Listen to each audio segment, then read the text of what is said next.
Bismillahirrahmanirrahim. Assalamualaikum warahmatullahi wabarakatuh. Perkenalkan, nama saya Febi Sri Wahyuni dari jurusan Ilmu Al-Quran dan Tafsir kelas 4C. Di sini saya akan melanjutkan video saya yang di minggu sebelumnya, yang dimana membahas dua buku. Yang pertama yaitu buku The History of the Quranic Text, dan buku yang kedua yaitu buku Rekonstruksi Sejarah Al-Quran. Baik, langsung saja pada pembahasan yang pertama yaitu buku The History of the Quranic Text. Di sini saya akan melanjutkan pembahasan pada bagian bab ke-7 dan ke-8. Yang pertama yaitu bab ke-7, yang dimana membahas tentang Mushaf Utsmani. Dalam bab ini dijelaskan mengenai sikap Utsman terhadap perselisihan bacaan Al-Quran. Dengan adanya perbedaan bacaan ini, Utsman berinisiatif untuk mengumpulkan mushaf dalam satu bacaan. Ketika Utsman memutuskan untuk mengumpulkan mushaf dalam satu bacaan, dia mengumpulkan panitia yang dimana terdiri dari 12 orang dari suku Quraisy dan suku Ansor. Di antara mereka adalah Ubay bin Ka'ab dan Zaid bin Sabit. Setelah mushaf dikodifikasi, Utsman menyebarkan ke berbagai daerah, di antaranya ke Kufa, Bashrah, Suriah, dan satu lagi disimpan di Madinah. Naskah mushaf Utsman yang terdahulu hanya terdapat huruf-huruf konsonan, tidak ada huruf vokal dan titik. Lalu setelah mushaf disebarkan, Utsman memerintahkan agar semua hak milik pribadi yang berbeda dengan mushaf Utsman harus dibakar dan dirobek. Setelah kepemimpinan Utsman, Al-Hajjaj mendistribusikan naskah Al-Quran ke beberapa kota. Lalu Al-Hajjaj berinisiatif untuk mencari letak 1/3, 1/4, dan 1/7 dari Al-Quran. Tidak lama kemudian, sekitar abad pertama Hijriah, mushaf dikelompokkan ke dalam 7 bagian yang disebut sebagai manazil. Pengelompokan ini sengaja dibuat untuk orang yang hendak menyelesaikan bacaan seluruhnya dalam 1 minggu lalu. Pada abad ketiga Hijriah dikelompokkan lagi menjadi 30 bagian atau 30 juz. Lalu pembagian ini sebagai perkembangan kajian yang dilahirkan oleh Al-Hajjaj agar bermanfaat untuk semua orang yang memakainya.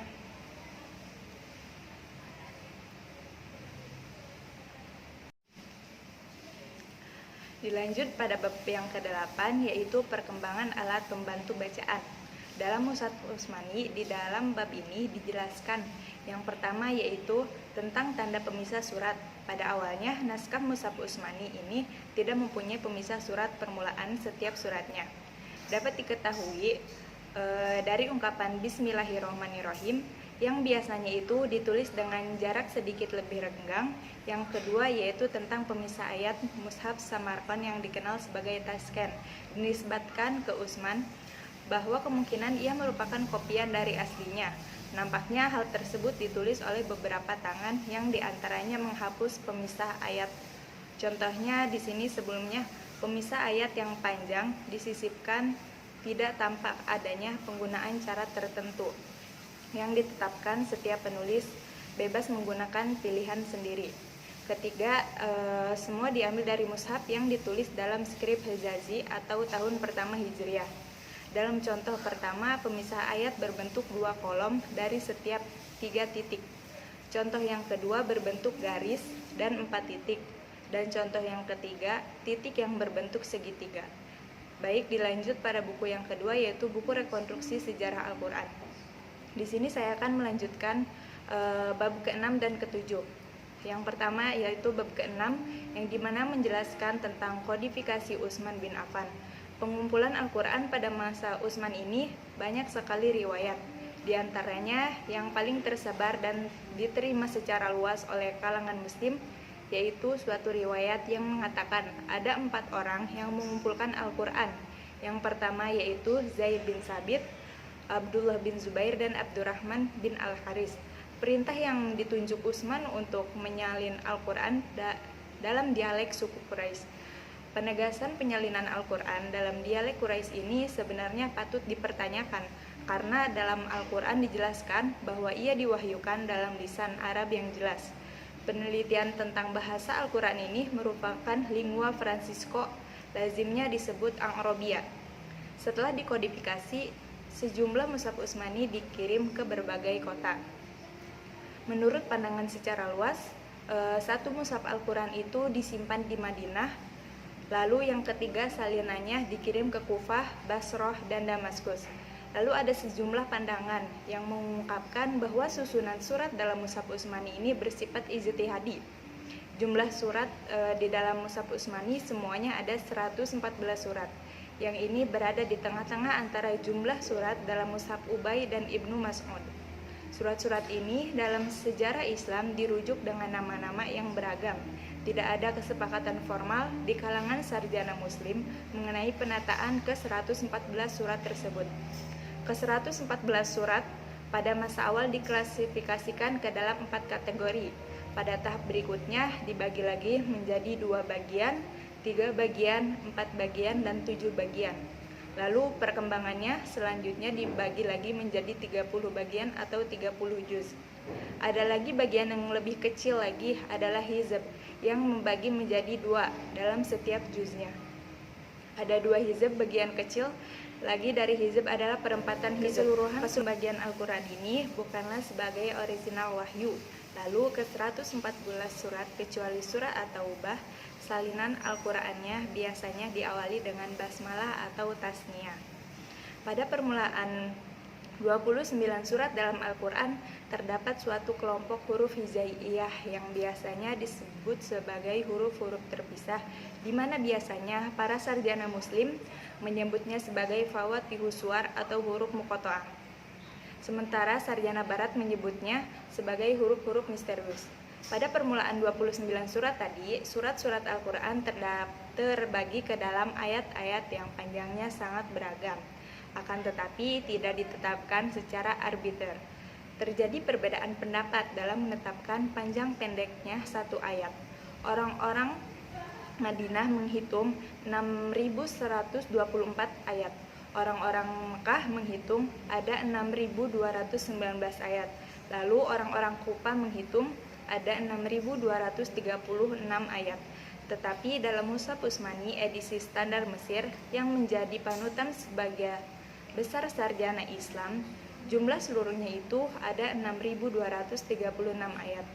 Berbagai perbedaan kandungan Al-Quran untuk setiap sistem perhitungannya, karena yang menjadi rujukan dalam berbagai sistem tersebut adalah Textus Receptus.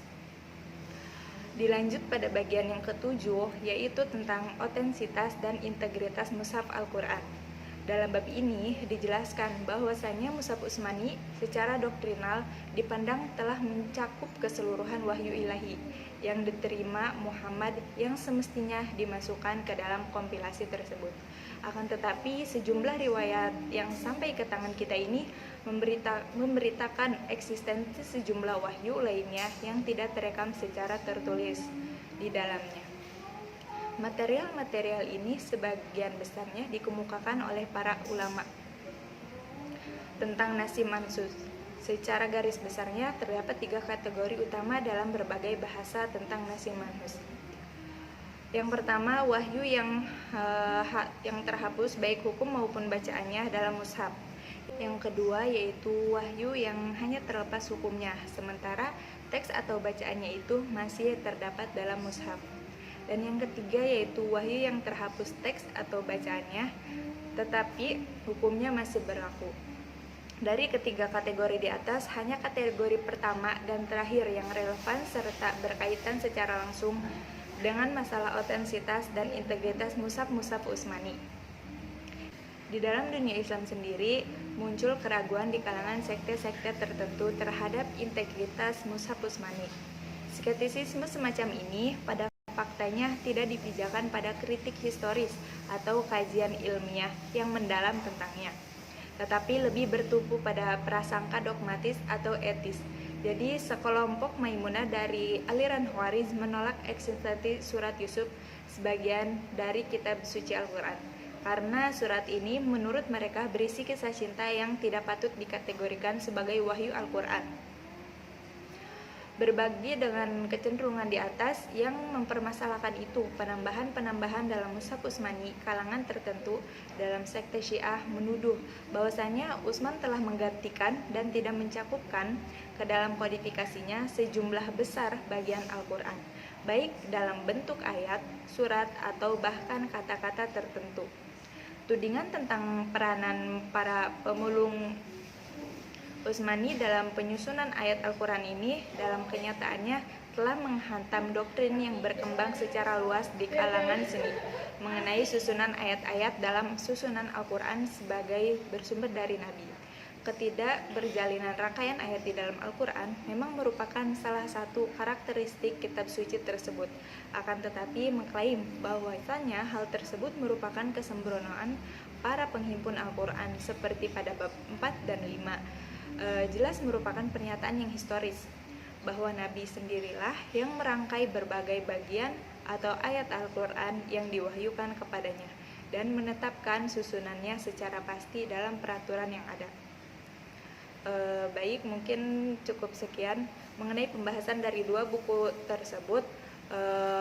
Apabila ada kata-kata yang kurang atau kata-kata yang tidak tepat, mohon dimaafkan. Cukup sekian. Assalamualaikum warahmatullahi wabarakatuh.